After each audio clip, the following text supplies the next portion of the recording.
So కొంతమందికి ఇప్పుడు అవయవాలు పెరగలేదని చెప్పి కిడ్నీస్ కావచ్చు, బ్రెయిన్ కావచ్చు, అది ఇంకా డెవలప్ కాలేదని చెప్పి టీఫా స్కాన్ లాంటివి చేసినప్పుడు బయటపడతా ఉంటాం. సో దానికి ఏమైనా స్పెషల్ ట్రీట్మెంట్స్ ఉంటాయా? ఇది డిపెండ్స్ ఆన్ కండిషన్. ఇప్పుడు మనకి టీఫా స్కాన్ అయినప్పుడు కొంచెం డెవలప్మెంట్ తగ్గుతుంది అనుకోండి. ఇప్పుడు మాయ నుంచి తల్లి నుంచి బేబీకి బ్లడ్ సప్లై తగ్గడం, బీపీ ఎక్కువ ఉండడం, లేదంటే కొంచెం బ్లడ్ క్లాట్స్ ఉంటుంది. సో ఈ ఐవీఎఫ్కి వెళ్ళే వాళ్ళు అంటే వాళ్ళు ఏమైనా ప్రత్యేకమైన ట్రీట్మెంట్ తీసుకోవాల్సి ఉంటుందా, లేకపోతే సేమ్ మీకు ప్రెగ్నెన్సీ వచ్చేంత వరకే సేమ్. తర్వాత అందరు ప్రెగ్నెన్సీలో గైనకాలజిస్ట్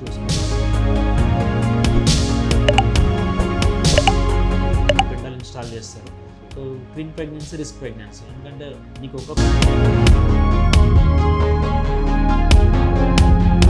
సో ఓవరాల్గా మీ దగ్గరికి వచ్చే పేషెంట్స్, ముఖ్యంగా సిద్దిపేట పట్టణ ప్రజలకు ఏం సజెషన్? నేను పీరియాటిక్ పేరెంట్స్ అందరికీ సజెషన్ చేశాను ఏంటంటే prevention is better than cure.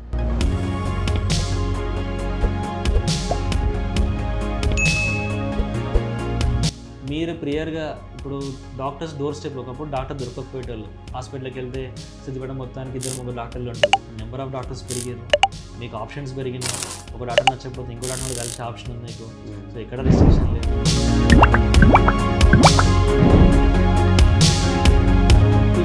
అనేది ఇప్పుడు కరోనా తర్వాత ప్రతి ఇంట్లో అసలు బాబు పుట్టగానే తీసుకొచ్చి ఇంట్లో పెట్టి తీసుకుంటాం. చిన్నగా జలుబు అట్లా అయినప్పుడు దానికి సంబంధించిన లిక్విడ్ చేసి పెట్టేస్తా ఉంటాం. అందుకే చెప్తున్నా, జలుబుకి నెబ్లైజర్ పని చేయాలి. మీకేమన్నా నెక్స్ట్ థింగ్, వ్యాక్సినేషన్ ప్రాపర్గా తీసుకుంటే గవర్నమెంట్ వ్యాక్సిన్స్తో పాటు ప్రైవేట్ వ్యాక్సిన్స్ కూడా చాలా ఇంపార్టెంట్. అవి కూడా మీరు అఫోర్డబిలిటీ లేదు అంటే వదిలేండి, కానీ అఫోర్డబిలిటీ ఉంటే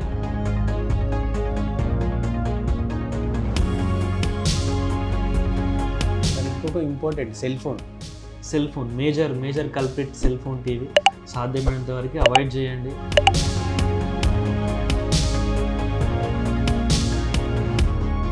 అంటే గవర్నమెంట్లో ఇచ్చే టీకాలు, ప్రైవేట్లో ఇచ్చే టీకాలు సేమే ఉంటాయంటారా?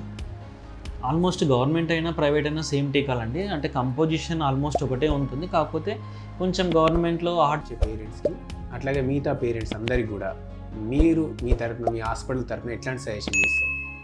సో నేను పేరెంట్స్ అందరికీ ఒకటే సజెస్ట్ చేస్తాను అండి, prevention is better than cure.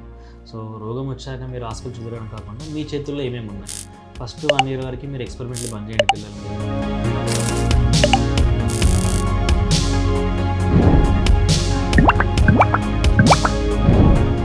Welcome to HS9 news. నేను మీ కటా నవీన్. ఈరోజు మన టాపిక్ వచ్చేసి చిన్న పిల్లలకు, పుట్టిన పిల్లలకు ఎట్లాంటి జాగ్రత్తలు తీసుకోవాలనే అంశాలపై మనం ఈరోజు సిద్దిపేటలోని సిరి హాస్పిటల్లో ఉన్నాం. సిరి హాస్పిటల్లో పీడియాట్రిషియన్ డాక్టర్ సాయి మనతో ఆయనతో మాట్లాడే ప్రయత్నం. సార్ నమస్తే, వెల్కమ్ టు అవర్ ఛానల్. పుట్టిన పిల్లలకి కొంతమందికి అంటే చాలామందికి కొన్ని రకాల టీకాలు ఇస్తూ ఉంటారు.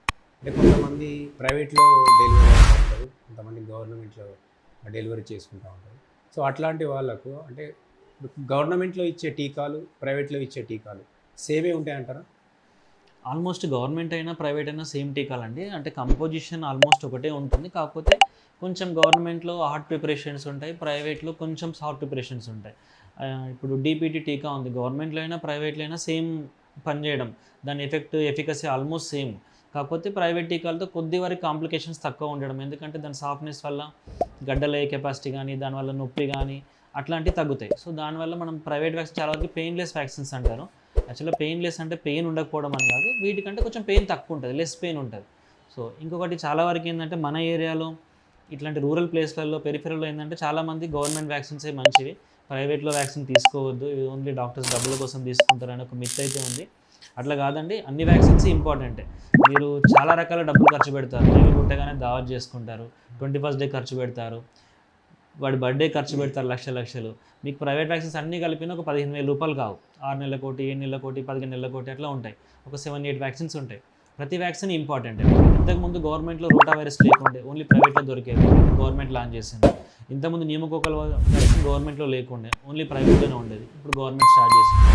రీసెంట్గా ట్రెండింగ్ వ్యాక్సిన్ HPV వ్యాక్సిన్, ఆడపిల్లలకి సర్వైకల్ క్యాన్సర్ రాకుండా ఇంతకుముందు గవర్నమెంట్లో లేకుండా ఓన్లీ ప్రైవేట్ డాక్టర్లే సజెస్ట్ చేసేవాళ్ళు, ఇప్పుడు గవర్నమెంట్ స్టార్ట్ చేస్తుంది.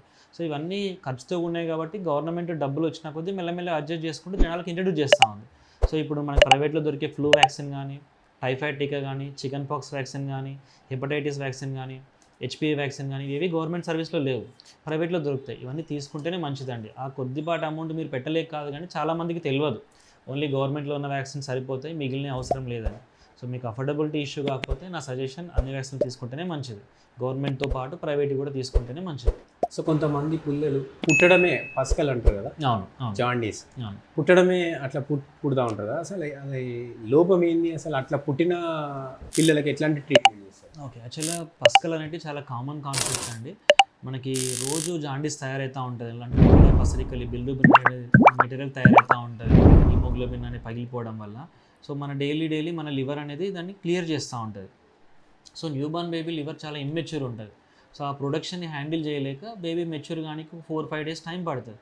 ఆ లోపు ఈ ప్రొడక్షన్ ఎక్కువ ఉంటుంది, ఈ జాండీస్ అనేది మనకు కనిపిస్తుంది.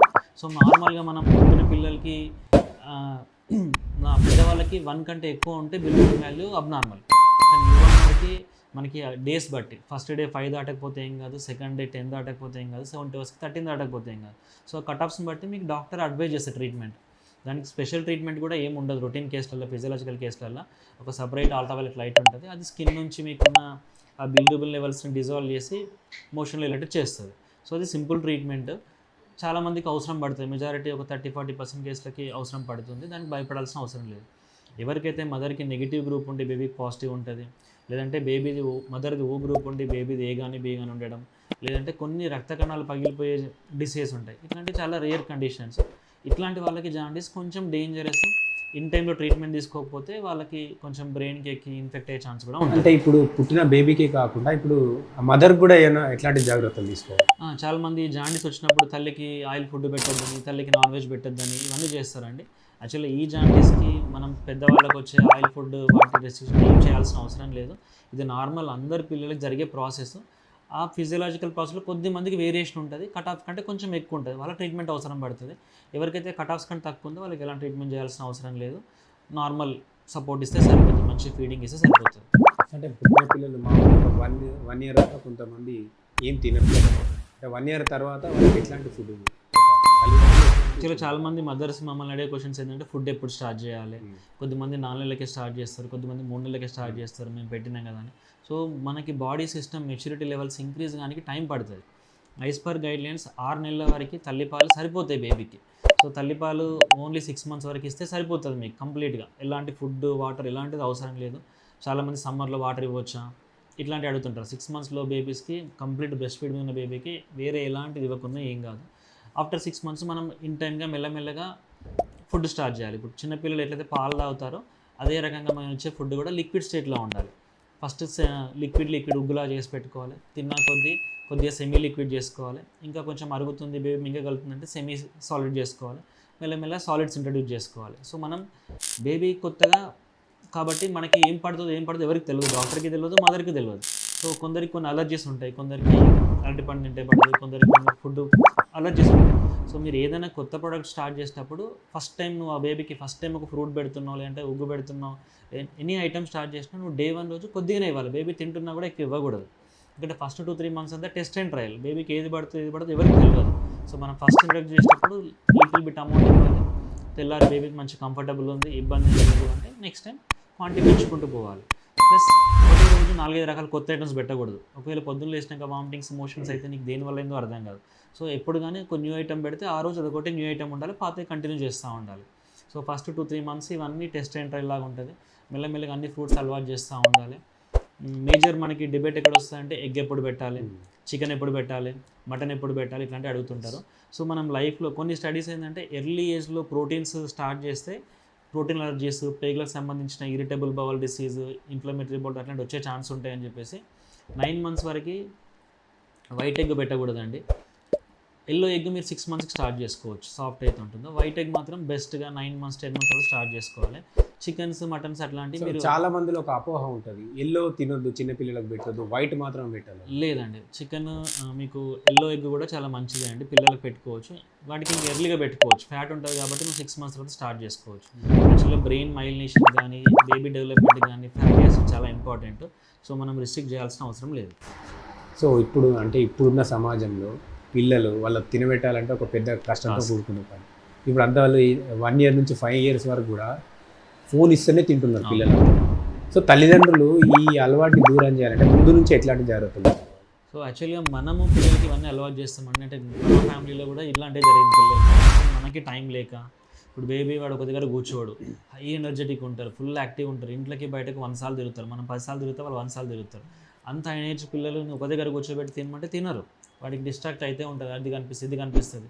సో మనకి ఓపికలు లేక, మనకి టైం లేక వీడు కదలకుండా కూర్చోవాలి, మనం ఫాస్ట్గా తిని కంప్లీట్ చేయాలనే ఉద్దేశంతో మనం ఫోన్స్ అలవాటు చేస్తున్నాం. ఆ ఎగ్లీ స్టైల్లో మనం అలవాటు చేయడం వల్ల వాళ్ళు అడిక్ట్ అవుతున్నారు. ఇప్పుడు మన పెద్దవాళ్ళు సరే addict ఇంకొకటి అయినప్పుడు ఏంటంటే ఈ ఫోన్ వల్ల కూడా చిన్నపిల్లలు వాళ్ళ ఐ చాలా లేతగా ఉంటాయి వాళ్ళ కళ్ళు కూడా. సో అది స్క్రీన్ చూసినా కూడా ఇక నైట్ టైం యొక్క చూసినా కూడా వాళ్ళ కళ్ళు కూడా కొంచెం దెబ్బతినే అవకాశం ఉంది. ట్రూ అండి. 2 ఇయర్స్ వరకు మన గైడ్లైన్స్ వరకు 0 స్క్రీన్ టైం. యాక్చువల్గా గైడ్లైన్స్ ప్రకారం 2 ఇయర్స్ వరకు పిల్లలకి ఫోన్ ఇవ్వకూడదు, టీవీ ఇవ్వకూడదు.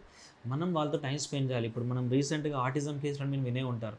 పిల్లలకి మాటలు రాకపోవడము, కమ్యూనికేషన్ స్కిల్స్ లేకపోవడము, ఎదుగుతారు మనం ఒక్కడే కూర్చొని ఆడుకోవడం, ఇవన్నీ ప్రాబ్లమ్స్ ఏంటంటే న్యూక్లియర్ ఫ్యామిలీస్.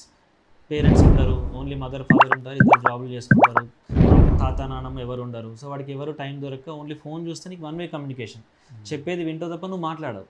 అది ఎదురుగా నువ్వు మాట్లాడుతూ ఉంటే వీడు మాట్లాడడం నేర్చుకుంటాడు, కమ్యూనికేట్ చేయడం నేర్చుకుంటాడు. సో ఇట్లాంటి ఇష్యూస్ రాకుండా ఉండాలంటే మీరు ఫస్ట్ పాసిబుల్ ఉంటే జాయింట్ ఫ్యామిలీస్ పిల్లల్ని పెంచండి, గ్రాండ్ పేరెంట్స్తో ఎక్కువ టైం స్పెండ్ చేయండి. ఎందుకంటే వాళ్ళు ఖాళీగా చాలామంది రిటైర్డ్ ఉంటారు, టైం ఉంటుంది, వాళ్ళు ఎంజాయ్ చేస్తారు, వాళ్ళతో నేర్పిస్తూ ఉంటారు. లేదంటే ఎర్లీగా పిల్లల్ని ప్లే స్కూల్స్కి పంపడం, లేదంటే కాలనీ మీ పక్కన వేరే ఇంట్లో పిల్లలు ఉండడం, గల్లీ పిల్లలతో ఇంటరాక్ట్ చేయడం వల్ల ఈ కమ్యూనికేబుల్ ఇష్యూస్ కానీ మనకి స్పీచ్ ఇష్యూస్ కానీ రాకుండా ఉండే ఛాన్స్ ఎక్కువ ఉంటుంది. సో ముఖ్యంగా ఇప్పుడు వాళ్ళ హైట్ పెరిగిన కొద్ది వాళ్ళ వెయిట్ కూడా బ్యాలెన్స్గా చూసుకోవాలంటే పేరెంట్స్ ఎట్లాంటి జాగ్రత్తలు తీసుకోవాలి? యాక్చువల్గా చాలామందికి ప్రాబ్లం ఏంటంటే ఇప్పుడున్న జనరేషన్లో 2 ఎలివేషన్స్ ఉన్నాయి. ఒకప్పుడు ఓన్లీ మాల్ న్యూట్రిషన్ చూసేవాళ్ళం, తిండి తినక బక్క చిక్కున పిల్లలు చూసేవాళ్ళము. ఇప్పుడు జంక్ ఫుడ్ అవి తిని ఒబేస్ పిల్లలు కూడా చూస్తున్నాం మనం. సో ఒబేసిటీ మంచిది కాదు చిన్న వయసులో, అట్లానే మాల్ న్యూట్రిషన్ మంచిది కాదు. సో వీటికి మనకు మానిటరింగ్ చేసుకోవడానికి మీకు పీడియాట్రిషియన్ కలిస్తే వాళ్ళ దగ్గర చార్ట్స్ ఉంటాయి, బేబీ ఏజ్కి, హైట్కి, వెయిట్కి ఎంత ఉండాలి. లేదంటే మనకి ఊర్లలో అంగన్వాడీలో కూడా మీకు వాళ్ళ దగ్గర చార్ట్స్ ఉంటాయి, ఈ బేబీ ఏజ్ ఎంత, హైట్ ఎంత. మీ హాస్పిటల్కి వచ్చిన పేరెంట్స్కి మీరు చార్ట్ ఏమైనా ప్రిపేర్ చేస్తున్నారా?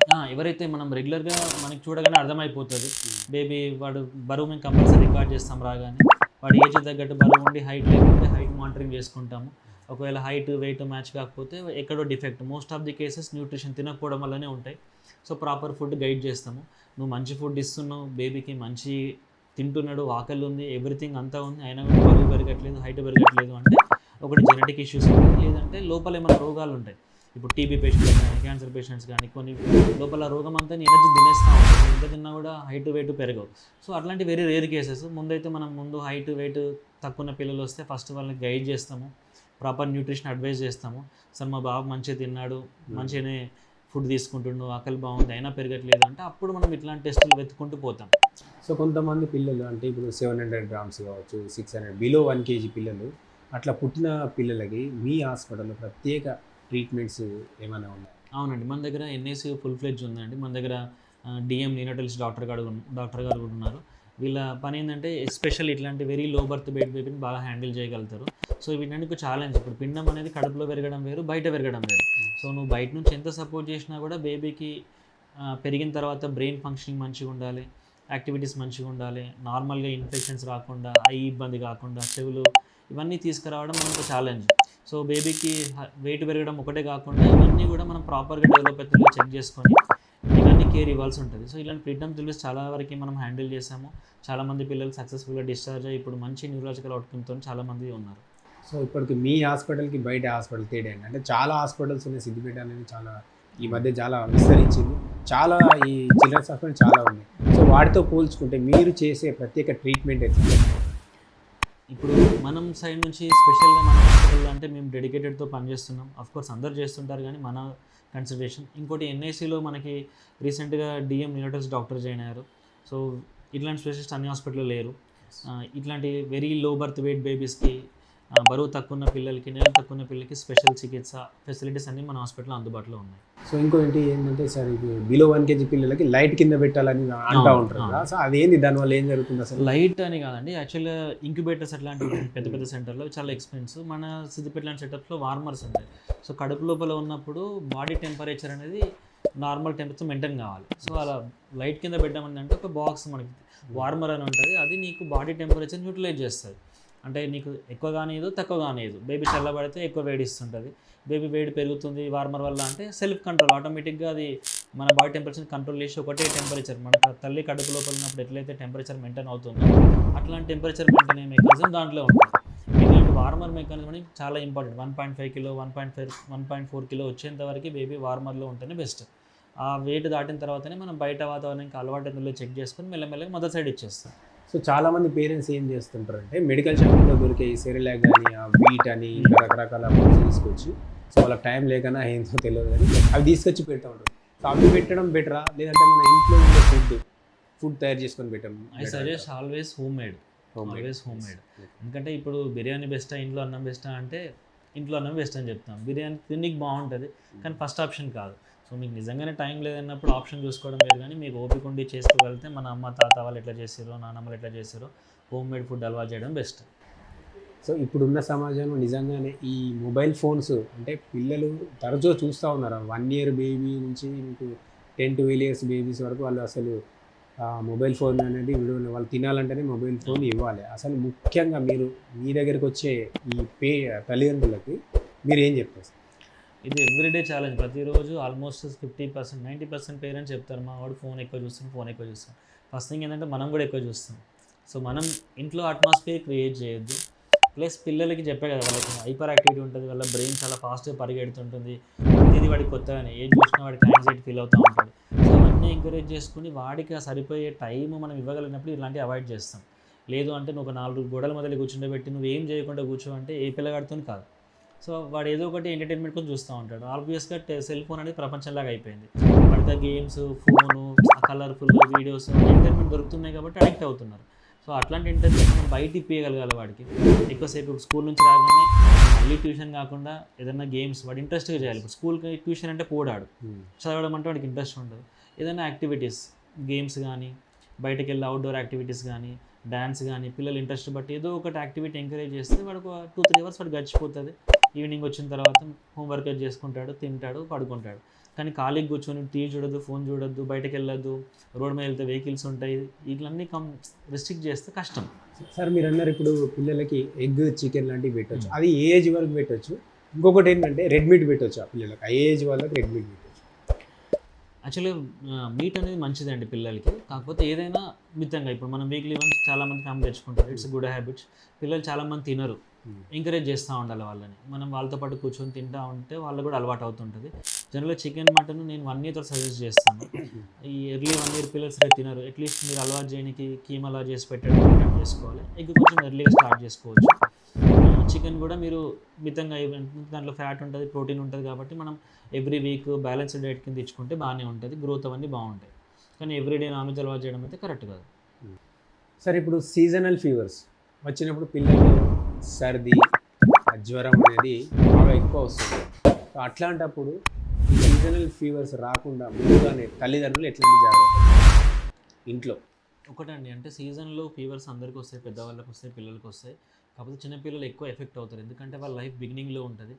ఎవ్రీ ఇన్ఫెక్షన్ నీకు ఒక పాఠం నేర్పించిపోతుంది బాడీకి. నెక్స్ట్ టైం అలాంటి ఇన్ఫెక్షన్ వచ్చినప్పుడు తట్టుకునే శక్తి ఉంటుంది. సో అందుకే మీరు జనరల్గా అబ్జర్వ్ చేస్తే మా ఓపీడీలో 1 yearలో పిల్లలు సగం మంది ఉంటారు, 50-60%. నెక్స్ట్ 30% 1 to 5 years ఉంటారు. 5 years above very rare, daily ఒక 5-10% ఉంటారు. అంటే నీకు ఏజ్ పెరిగిన కొద్దీ ఇమ్యూనిటీ లెవెల్స్ పెరుగుతూ ఉంటాయి.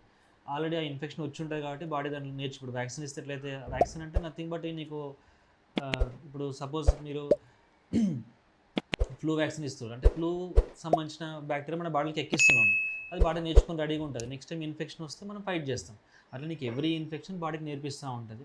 సో ఈ సీజన్లో చాలా వరకు ఇన్ఫెక్షన్ ఫాస్ట్గా స్ప్రెడ్ అవుతాయి, ఎందుకంటే వర్షాకాలము, ఈ హైజీన్ ఉండకపోవడము, ఈ ఎక్కువ దోమలు పెరగడము, ఎక్కువ ఈగలు పెరగడము, ఇట్లాంటి వాటిని జరుగుతుంటుంది. ఇప్పుడు ఆల్రెడీ వర్షాలు స్టార్ట్ అయినాయి, ఎక్కువ ఈగలు దోమలు అందరి ఇళ్ళలో కనిపిస్తున్నాయి లాస్ట్ మంత్కి సమ్మర్ అయిపోయేసరికి. సో మెయిన్ హైజీన్ కాపాడుకోండి. ఇంట్లో ఎక్కువసేపు మీరు దోమ తెరలు పెట్టుకోండి, చుట్టూ మెష్ డోర్లు పెట్టుకోండి. ఇప్పుడు దోమ prevention is better than cure. So దోమ కొట్టినాక ట్రీట్మెంట్ ఏం తీసుకోవాలి కాకుండా కుట్టకుండా జాగ్రత్తలు తీసుకోవాలి, ఈగలు రాకుండా జాగ్రత్తలు తీసుకోవాలి, హైజీన్ మెయింటైన్ చేసుకోవాలి. సో ఇట్లాంటివి పాటిస్తే చాలా వరకు బాగుంటుంది. నేను అబ్జర్వ్ చేసిన లాస్ట్ ఇయర్ డెంగ్యూ సిద్దిపేటలో అండర్ గ్రౌండ్ డ్రైనేజ్ స్టార్ట్ అయిన తర్వాత సమ్హో వేరే డిస్ట్రిక్ట్స్తో పోల్చుకుంటే మన దగ్గర డెంగ్యూ కేసులు తగ్గాయి. ఎందుకంటే వర్షం డ్రైనేజ్ అండర్ గ్రౌండ్లో వెళ్ళిపోవడం, బయట మోరీలు లేకపోవడము, ఈ నాళాలు లేకపోవడం వల్ల నీరు తక్కువ ఆగడం, దోమలు తక్కువ ఉండడం వల్ల కొంతవరకు నా అబ్జర్వేషన్లో లాస్ట్ ఇయర్ మన సిద్దిపేటలో అయితే డెంగ్యూ తక్కువనే ఉందండి. సో డెంగ్యూకి సంబంధించిన వ్యాక్సిన్స్ ఏమన్నా ఇస్తున్నారా? అవునండి, రీసెంట్గా డీసీజీ అప్రూవల్ వచ్చింది. ఒక జపాన్ సంబంధించిన వ్యాక్సిన్ డెవలప్ చేసిన డెంగ్యూకి. వ్యాక్సిన్ పేరు క్యూడెంగా. సో ఇది మన గవర్నమెంట్ ఆఫ్ ఇండియా అప్రూవల్ ఇచ్చింది. 4 to 60 years వరకు తీసుకోవచ్చు. 2 డోస్ ఆఫ్ వ్యాక్సిన్స్ ఇవ్వాలి. అది కూడా 3 months అపార్ట్లో. ఈరోజు ఒక డోస్ ఇస్తే మళ్ళీ 3 monthsకి ఇంకొక డోసు. సో ఇది లేటెస్ట్ వ్యాక్సిన్, ఇంతవరకు నేను స్టార్ట్ చేయలేదు, ఇంకా సప్లై కూడా రాలేదు. గవర్నమెంట్లో ఉన్నదా సార్ ఇప్పుడు? లేదు, ఈవెన్ మార్కెట్లో, ప్రైవేట్ మార్కెట్లోనే రీసెంట్గా రిలీజ్ అయింది. నాకు తెలిసి సిద్దిపేటలో ఇంకెవరు స్టార్ట్ చేయలేదు. సో ట్రెండింగ్లో అంటే ఇప్పుడిప్పుడే స్టార్టింగ్లో చాలా మందికి భయాలు ఉంటాయి, తీసుకోవాలా వద్దా డిస్కషన్స్ ఉన్నాయి. నేను కూడా వెయిట్ అండ్ వాచ్. కొద్దిగా గవర్నమెంట్ అయితే అప్రూవల్ ఇచ్చింది, సమ్ పీపుల్ తీసుకొని జనాలు అలవాటు పడ్డాక ఇద్దామని చూస్తున్నాను. సరే, ఈ మధ్య కాలంలో చూసుకుంటే చాలామంది 10 నుంచి 12 years పిల్లల్లో కూడా ఈ హార్ట్ స్ట్రోక్స్ అనేవి కొంతమందిలో వస్తుంటాయి. సో దేని ప్రాబ్లం? ఒకటి, చాలామందికి పుట్టుకతోనే హార్ట్ డిసీజ్ అవన్నీ ఉంటాయండి. ఇంతకుముందు ఇంత పబ్లిసిటీ ఉండకపోయేది. ఇంతకుముందు కూడా ఇలాంటి జరుగుతుంది అనుకుంటా. కాకపోతే ఇప్పుడు సోషల్ మీడియా వల్ల ఎక్కడ అనుకుంటుంటుంది. ప్లస్ స్ట్రెస్ఫుల్ లైఫ్స్లో చాలా పెరిగింది. వాడికి చిన్నప్పటి నుంచే టార్గెట్లు, చిన్నప్పటి నుంచే నువ్వు స్కూల్ ఫస్ట్ రా, క్లాస్ ఫస్ట్ రా, ఇంత పెద్ద హోంవర్క్, పొద్దున్న లేవని ఇవన్నీ చదువుకొని రావాలి. సో ఆ స్ట్రెస్ఫుల్ ఎన్విరాన్మెంట్ ఎడ్యుకేషన్ కాకుండా పిల్లాడికి లైఫ్ స్కిల్ నేర్పించడము, వాడు యాక్టివ్గా నేర్చుకునేటట్టు, వాడికి ఇంట్రెస్టింగ్ స్కిల్స్, అట్లాంటి స్కూల్స్ని ఎంకరేజ్ చేస్తే బెస్ట్. ఎడ్యుకేషన్ సిస్టమ్ కూడా చేంజ్ అవుతుంది. ఇప్పుడు నేను చదువుకున్నప్పుడు క్వశ్చన్స్ ఆన్సర్స్ ఉండే, ఇప్పుడు అది తీసేసి కాన్సెప్ట్స్, ఎక్స్ప్లెనేషన్ అట్లాంటి సిస్టమ్కి షిఫ్ట్ అవుతుంది మెల్లమెల్లగా. సో దానివల్ల కొంచెం స్ట్రెస్ఫుల్ లైఫ్ తగ్గే ఛాన్స్ ఉంటుంది.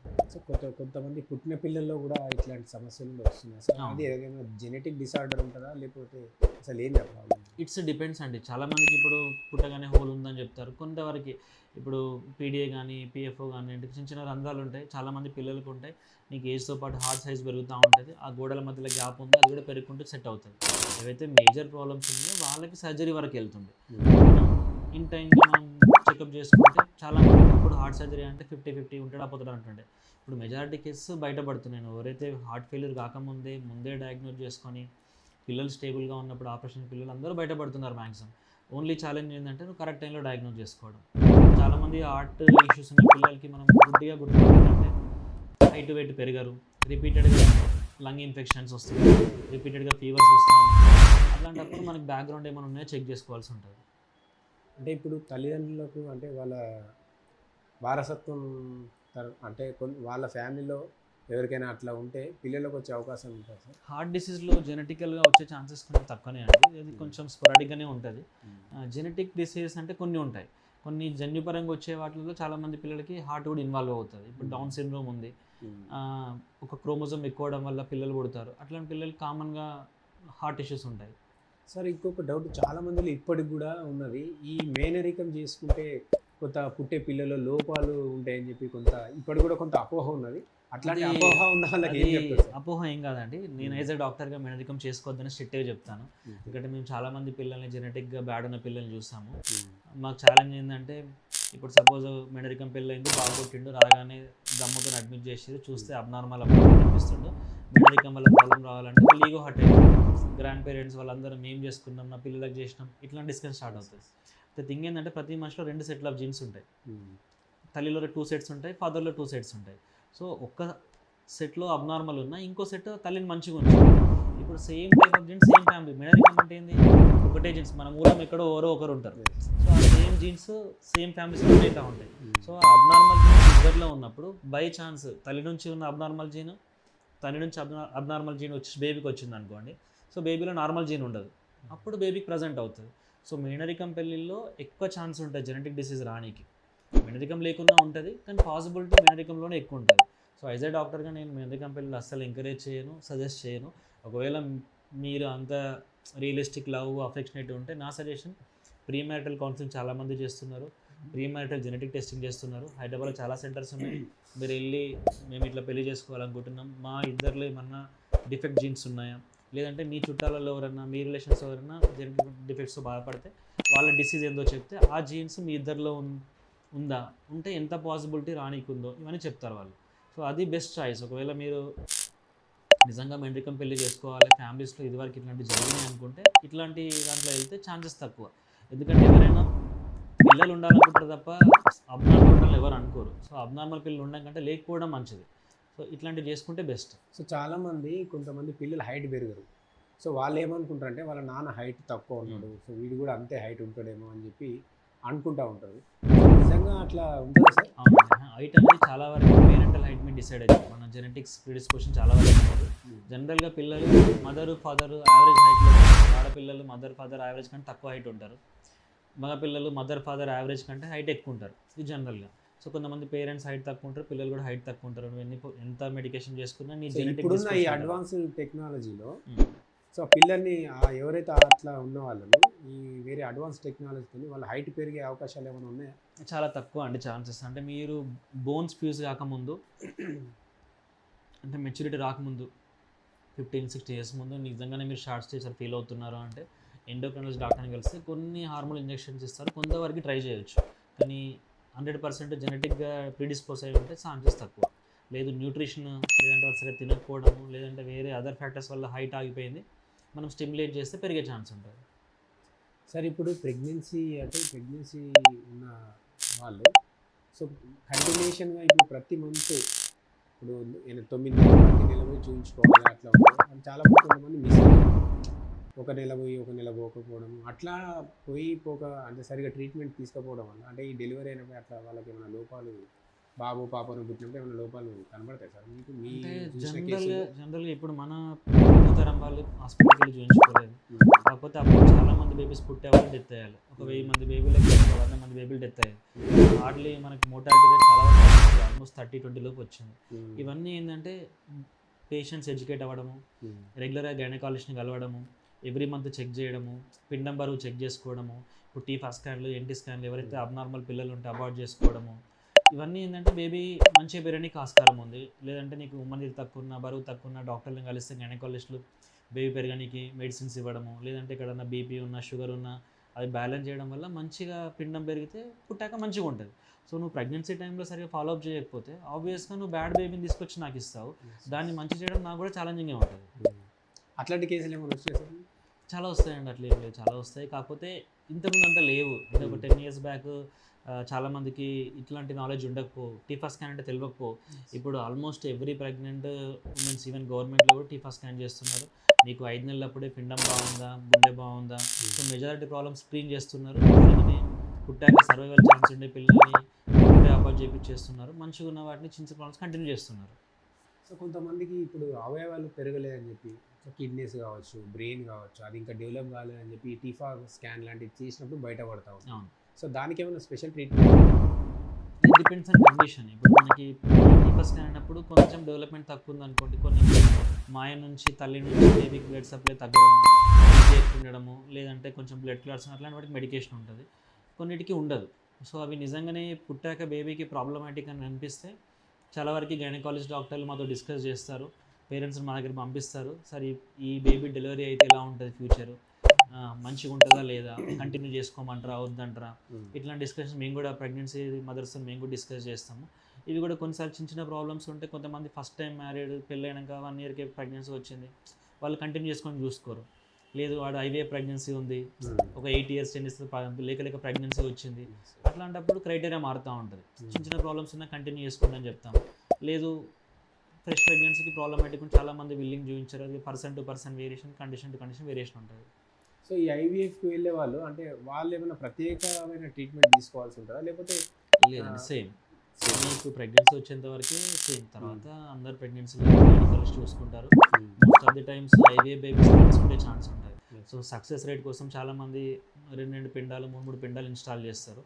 So twin pregnancy risk pregnancy, ఎందుకంటే నీకు ఒక పిండం పెరగాల్సి 2 పిండాలు పెరుగుతున్నాయి. సో ఇట్లాంటి వాళ్ళకి బరువు తక్కువ పుట్టడము, తొందరగా డెలివరీ అవ్వడము, ప్రీటర్మ్ డెలివరీ, బరువు తక్కువ రిస్కులు ఉంటాయి, కానీ రొటీన్ ట్రీట్మెంటే ఉంటుంది. సో ఓవరాల్గా మీ దగ్గరికి వచ్చే పేరెంట్స్ ముఖ్యంగా సిద్దిపేట ప్రజలకు ఏం సజెషన్ చేస్తారు? నేను పీరియాటిక్ పేరెంట్స్ అందరికీ సజెషన్ చేసేది ఏంటంటే prevention is better than cure. So disease వచ్చాక డాక్టర్ని వెళ్ళడం కంటే ముందే మనం ఎంతవరకు ప్రివెంట్ చేయొచ్చో అంతవరకు ప్రివెంట్ చేసుకోవాలి. మన చేతుల్లో లేని వాటి ఏం చేయలేము. సో మామూలుగా కొంతమంది ఏంటంటే సెల్ఫ్గా ట్రీట్మెంట్ చేసుకుంటా ఉంటారు. మామూలుగా జలుబు సర్ది అయితే ఏదో మెడికల్ షాప్కి వెళ్ళి సిరప్ తీసుకెళ్ళాము షాప్లో అడిగి అది అట్లా చేసుకుంటా ఉంటారు. ఇది కోవిడ్ తర్వాత చాలా ఎక్కువైందండి. చాలామంది పేరెంట్స్ ఏంటంటే ఆల్మోస్ట్ కోవిడ్ ముందు ఇంత ఉండకపోయేదంట నేను విన్నదైతే. కోవిడ్ తర్వాత almost home medication, self medication ఎక్కువైపోయింది. చిన్నపిల్లలు ఎక్స్పెరిమెంట్ చేయకపోవడమే మంచిది. ఇప్పుడు ఎవరి పని వాడు చేస్తే బాగుంటాయి. మీ పని నేను చేయలేను, నా పని మీరు చేయలేరు. సో మీ నాలెడ్జ్ దీని మీద వేస్ట్ చేసి ఏమైనా ఇబ్బంది అయినాక బాధపడే కంటే మీరు ప్రియర్గా ఇప్పుడు డాక్టర్స్ డోర్ స్టెప్లో ఒకప్పుడు డాక్టర్ దొరకకపోయేటోళ్ళు. హాస్పిటల్కి వెళ్తే సిద్ధిపేట మొత్తానికి 2-3 డాక్టర్లు ఉంటారు. ఇప్పుడు నెంబర్ ఆఫ్ డాక్టర్స్ పెరిగారు, మీకు ఆప్షన్స్ పెరిగినాయి. ఒక డాక్టర్ నచ్చకపోతే ఇంకో డాక్టర్ కలిసి ఆప్షన్ ఉంది మీకు. సో ఎక్కడ రెస్ట్రిక్షన్ లేదు. Take a consult and take a decision. ఇంకోటి ఏంటంటే చాలా పిల్లలు ఇప్పుడు నేను సజెస్ట్ చేసిన అంటే నెబ్లైజర్లు వాడుతూ ఉన్నారు. ఫస్ట్ థింగ్ కోల్డ్కి నెబ్లైజర్ పని చేయదండి. పిల్లలందరికీ కోల్డ్ పెడుతున్నారు. సో నెబ్లైజర్ పెడుతున్నారు. కోల్డ్లో నెబ్లైజర్ పని చేయదు. ఓన్లీ లంగ్ ఇష్యూస్ ఏమన్నా ఉండి నంజ్ ఏమన్నా ఉంటే డాక్టర్ అడ్వైస్ మేరకు పెట్టుకోండి. సింపుల్ కోల్డ్కి డాక్టర్ దగ్గర రావాల్సిన అవసరం లేదు. వాడితే కొంచెం ఎక్కువ గారుతుంది, తక్కువ గారుతుంది. మందులు వాడకపోతే అదే ఉంటుంది. నెబ్లైజర్ తర్వాత ప్రతి ఇంట్లో అసలు బాబు పుట్టగానే తీసుకొచ్చి ఇంట్లో పెట్టి తీసుకుంటున్నాం. చిన్నగా జలుబు అట్లా అయినప్పుడు దానికి సంబంధించిన లిక్విడ్స్ చేసి పెట్టేస్తా ఉన్నాం. అందుకే చెప్తున్నా జలుబుకి నెబ్లైజర్ పని చేయదు. మీకేమైనా లంగ్లో ఇష్యూస్, నంజ్ అట్లా ఉంది, లంగ్స్లో ఏమైనా క్రిప్స్ అట్లా ఉన్నాయి, నిమోనియా ఉంది, అప్పుడు మాత్రం నెబ్లైజర్. సార్ ఓవరాల్గా పేరెంట్స్కి మీరు ఇచ్చే సజెషన్, ముఖ్యంగా మీ హాస్పిటల్కి వచ్చే పేరెంట్స్కి అట్లాగే మిగతా పేరెంట్స్ అందరికి కూడా మీరు మీ తరఫున మీ హాస్పిటల్ తరఫున ఎట్లాంటి సజెషన్ చేస్తారు? సో నేను పేరెంట్స్ అందరికీ ఒకటే సజెస్ట్ చేస్తున్నాను అండి, prevention is better than cure. So రోగం వచ్చాక మీరు హాస్పిటల్ తిరగడం కాకుండా మీ చేతుల్లో ఏమేమి ఉన్నాయి, ఫస్ట్ 1 year వరకు మీరు ఎక్స్పెరిమెంట్లు బంద్ చేయండి. పిల్లల మీద time to time doctor visit చేయండి. పెద్ద విజిట్స్ కూడా అవసరం లేదండి. న్యూ బార్న్ ఎట్లా మీరు డెలివరీ అవుతుంది అప్పుడు పీడియాట్రిషియన్ చూస్తారు. తర్వాత 1 month ఒక విజిట్ ఇవ్వండి. తర్వాత 5 to 6 monthsలో ఒక విజిట్ ఇవ్వండి. మీరు పాల నుంచి ఉగ్గుకు షిఫ్ట్ అవుతారు కాబట్టి ఏం ఫుడ్ తినాలి, ఎట్లా పెట్టాలనేది.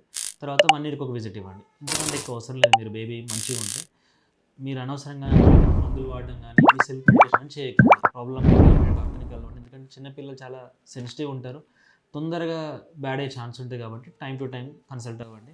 నెక్స్ట్ థింగ్ వ్యాక్సినేషన్ ప్రాపర్గా తీసుకోండి. గవర్నమెంట్ వ్యాక్సిన్స్తో పాటు ప్రైవేట్ వ్యాక్సిన్స్ కూడా చాలా ఇంపార్టెంటే. అవి కూడా మీరు అఫోర్డబిలిటీ లేదు అంటే వదిలేండి, కానీ అఫోర్డబిలిటీ ఉంటే నీ బేబీకి ఇప్పుడు ఒక టైఫాయిడ్ జ్వరం వస్తే 20,000 ఖర్చు అవుతుంది హాస్పిటల్ అడ్మిట్. ఒక 2,000 రూపాయలు పెడితే నువ్వు అది రాకుండా లైఫ్ లాంగ్ కాపాడవచ్చు. ఇట్లాంటి ఆప్షన్స్ ఉన్నప్పుడు వాడుకోండి. నెక్స్ట్ ఇంట్లో హైజీన్ మెయింటైన్ చేయండి. పిల్లలకి హైజీన్ నేర్పించండి. ఫ్రీక్వెంట్ హ్యాండ్ వాష్, తిన్నాక నోరు కడుక్కోవడము, వాష్రూమ్కి వెళ్ళే ముందు వచ్చే ముందు హ్యాండ్ వాష్ చేసుకోవడము, నీట్గా ప్రెమిసెస్ ఉంచుకోవడము, ఇట్లాంటివి చేస్తే చాలా వరకు రోగాలు తగ్గించుకోవచ్చు అండి. నెక్స్ట్ ఫుడ్ విషయంలో కూడా చాలామంది జంక్ ఫుడ్కి అలవాటు అవుతున్నారు. మనమే ఏదో ఒక రోజు వాళ్ళకి టెంప్ట్ చేసి స్టార్ట్ చేస్తాము, అది కంటిన్యూ అవుతుంది. సో సాధ్యమైనంత వరకు ఎట్లా పిల్లాడు పెద్దగైనాక వాడు ఎట్లా నేర్చుకుంటూ బయటకు వెళ్ళినాక వాళ్ళలోకి మీ వాళ్ళలో ఉన్నంతకాలం అట్లీస్ట్ వాడు పిల్లలు పెద్దగా అయినంత వరకు అన్నా మీరు ఇలాంటివి ఎంకరేజ్ చేయకండి.